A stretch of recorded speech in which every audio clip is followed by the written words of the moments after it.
Bismillahirrahmanirrahim. Assalamualaikum guys, welcome back to a brand new vlog. This is a weekend vlog. थोड़ा सा mixture होगा सारी चीज़ों का, बट कोई रेसिपी वगैरह नहीं है. This is quite a personal vlog.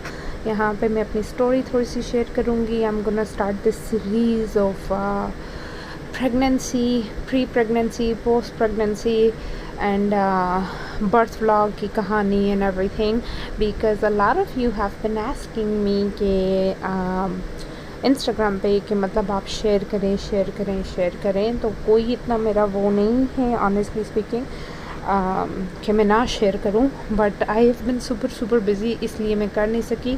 लेकिन आज के व्लॉग में मैंने सोचा मैं कर लूँगी. अभी जो आप देख रहे हैं, वैसे ये मैं और नाज गए थे बाहर डोसा और चाट खाने. For the first time in my life I had dosa and honestly it was not the best. ये इंडियन रेस्टोरेंट है जो यहाँ पे खुला है. आई थिंक इंडिया में भी इसकी ब्रांचेस हैं and all over America and Canada में हैं. So we were like we should try it. It's all vegetarian. तो मैंने तो खैर ली थी चाट और नाज ने लिया था डोसा. डोसा बस ऐसे ही था, मज़े का नहीं था. मुझे नहीं पता था कि मसाला डोसा मज़े का नहीं आता. तो जब तक ऑर्डर हो गया था फूड, मैंने सोचा कि बेबी को दूध वगैरह पिला दूँ. ज़ाइम मेरे साथ था. ओ बाय द वे, मैंने नाम की अनाउंसमेंट नहीं कर सकी. His name is Zaim Malik, Mohammad Zaim Malik माशाल्लाह से, and he so cute. Anyway, अच्छा चलें अभी करते हैं ज़ाइम की बर्थ स्टोरी. तो बर्थ स्टोरी ये थी कि सो बहुत से मुझे डीएम्स आए थे कि मुझे आप pre nettles and post nettles ये सारा कुछ बताएं.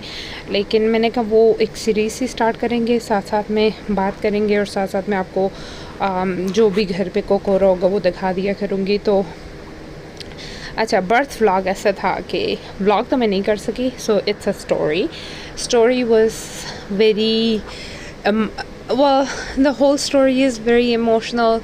It's very close to my heart and मतलब मैं अभी भी सोचती हूँ तो I get emotional about it. So let's see, hopefully ये वीडियो विदाउट किसी ज़्यादा इमोशंस के पूरी कर पाऊँगी मैं.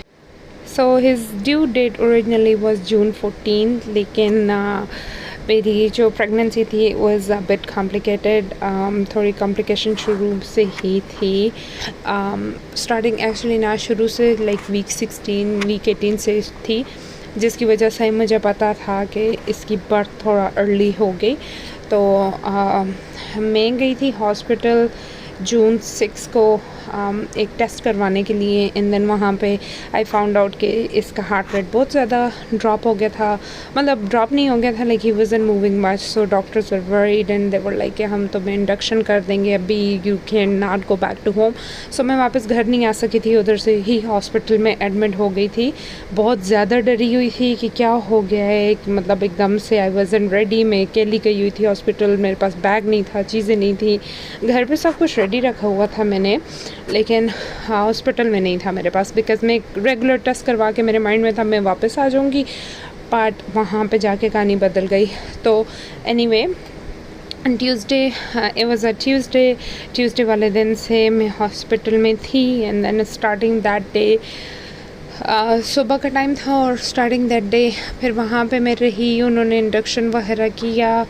Nothing was working out. Tuesday का दिन गुजर गया, वेडनेसडे का दिन गुजर गया. एनीवे, थर्सडे फ्राइडे लाइक 3-4 दिन गुजर गए. I was in a lot of pain and बहुत ज़्यादा मतलब मुझे वो हो रहा था कि जल्दी सब कुछ ख़त्म हो जाए एंड बेबी आ जाए ताकि आसानी हो जाए. एंड लाइक औरत, I feel like women go through a lot with their body, with their mind, and emotional support and everything is so much needed at that time. तो सारे टाइम पे I was constantly in touch with my family and I was talking and everybody was telling me कि ये your strong कर लोगी. लेकिन honestly जो औरत के ऊपर हो रहा होता है, जो औरत उस वक्त बर्दाश्त कर रही होती है, वाकई ही में अल्लाह ताला ने सिर्फ औरत को ही इतनी बर्दाश्त दी है कि वो बर्दाश्त कर सके. Anyway, on to the Thursday night, that's when I got the epidural because मेरी तबीयत नहीं ठीक हो रही थी and baby didn't wanna come. He was just like मैं नहीं आऊँगा भाई, क्या कर लोगे. तो मैं थर्सडे नाइट को एपिड्यूरल वगैरह ली. डॉक्टर वाज होपिंग कि फ्राइडे में इंशाल्लाह फ्राइडे तक हो जाएगी birth. But then Thursday night में क्या हुआ कि पूरा सीन ही बदल गया। थर्सडे नाइट में मेरी ऑक्सीजन लेवल ड्रॉप होना शुरू हो गया था, मेरी हार्ट रेट ड्रॉप होना शुरू हो गया था एंड बेबी का हार्ट रेट बहुत ज़्यादा नीचे आ गया था। वैसे 140 से अबव होता है, तो इसका हार्ट रेट जो है वो लाइक 50-60 पे आ गया था and that was very very dangerous and they did not know कि वाई ऐसे हो रहा है। So my doctor came in 6 in the morning and she's like, you know what, हमें लगता है कि surgery is the best option because baby जो है वो एनी मोर लेबर को टॉलरेट नहीं कर रहा, तो इतना ज़्यादा स्ट्रेस में डालने से बेहतर है कि हम लोग कर लेते हैं। तो मैंने तो रोने शुरू कर दिए थे। आई वॉज क्राइंग कर, मुझे समझ नहीं आ रही थी, बट देन वी डिसाइडेड कि if that's the best option for my baby then that's what it is. तो लिटरली विद इन 1 hour मेरा इमरजेंसी सी सेक्शन प्रेप भी हुआ, मुझे ऑपरेशन रूम भी लेके गए, मेरा ऑपरेशन भी हुआ, सर्जरी भी हुई एंड बेबी भी बॉर्न हुआ। इतनी जल्दी सब कुछ हुआ था, लाइक समझ ही नहीं आई थी कि क्या हुआ था, कैसे हुआ था। उस दौरान भी मेरी हालत बहुत ज़्यादा ख़राब हो गई थी क्योंकि जो था मेरी बॉडी रिएक्ट नहीं कर रही थी, जो दवाई वो मुझे दे रहे थे उससे रिएक्ट नहीं कर रही थी, जिसकी वजह से उन्हें मुझे बेहोश वगैरह करना पड़ा था and it was very very very hard. But Allah का शुक्र है देन ये फ्राइडे की मॉर्निंग में पैदा हो गया था and everything was worth it. But जो मैंने चीज़ें की थी, जो मुझे बताया गया था मेरे बड़ों की तरफ से कि ये खाओ, वो खाओ, इससे बहुत हेल्प होगी, कुछ भी हेल्प नहीं हुई थी। जिस बच्चे को जैसे आना होता है वो वैसे आता है नेचुरली। हाँ, ये बात ज़रूर है कि आपको उस वक्त जिस चीज़ की हेल्प होती है वो ये होती है कि आपको इमोशनल सपोर्ट मिल सके, नथिंग एल्स। बहुत सारी दुआएं और इमोशनल सपोर्ट। तो मेरे लिए उस वक्त ही सब कुछ था, उसी से मुझे हेल्प हुई थी and that's pretty much it. तो बेबी माशाल्लाह बॉर्न हो गया था। देन इसे NICU में थोड़ा टाइम रखना पड़ा था, but then he was breathing on his own and he was perfect and he is so cute माशाल्लाह। तो अभी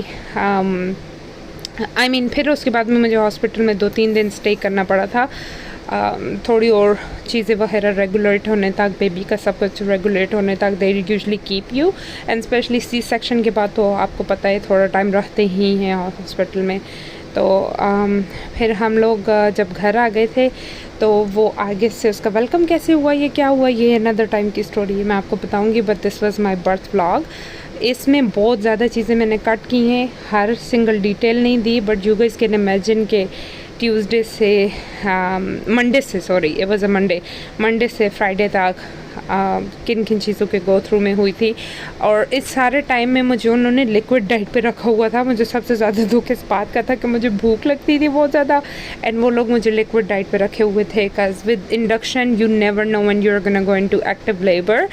सो ये बात थी। तो लिक्विड डाइट का ये था कि जस्ट जूस वगैरह P low, black coffee P low.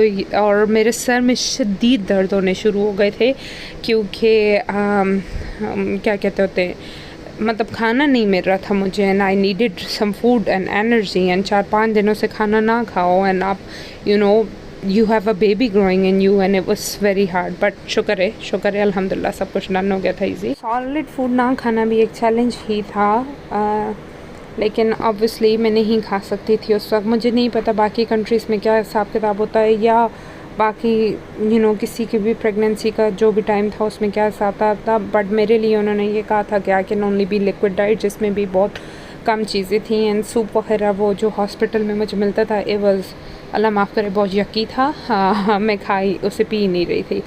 खैर एनीवे ये थी मेरी स्टोरी। वही बातें कहते होते हैं कि कहानी का अंजाम अच्छा हो तो सब कुछ अच्छा होता है। अंजाम माशाल्लाह बहुत खूबसूरत है, इसका रिज़ल्ट अच्छा है, बेबी इज़ हैप्पी हेल्दी। हम लोग घर आ गए थे। फिर उसके बाद फिर क्या हुआ था वो एक और कहानी है, वो एक और तजुर्बा है, मैं आपको नेक्स्ट व्लॉग में बताऊंगी। अभी के लिए इतना ही बहुत है। आप लोग कह रहे थे कि मैं शेयर करूं, तो मैंने शेयर कर दिया। थोड़ी सी डिटेल्स जो मुझे सही लगी मैंने आप लोगों से शेयर की है। बट आपके पास कोई भी क्वेश्चन है या कुछ भी है तो मुझे ज़रूर बताइएगा, I will be happy to answer. तो that's it for today and मेरी आपने साथ क्लीनिंग भी देख ली है, किचन को डीप क्लीन कर रही थी मैं, ये सारा किचन क्लीन हो गया है एंड अब आपसे मुलाकात होगी अगले व्लॉग में। तब तक के लिए टेक केयर, अल्लाह हाफिज़ एंड फ़ी अमान अल्लाह and don't forget to subscribe for the rest of my stories.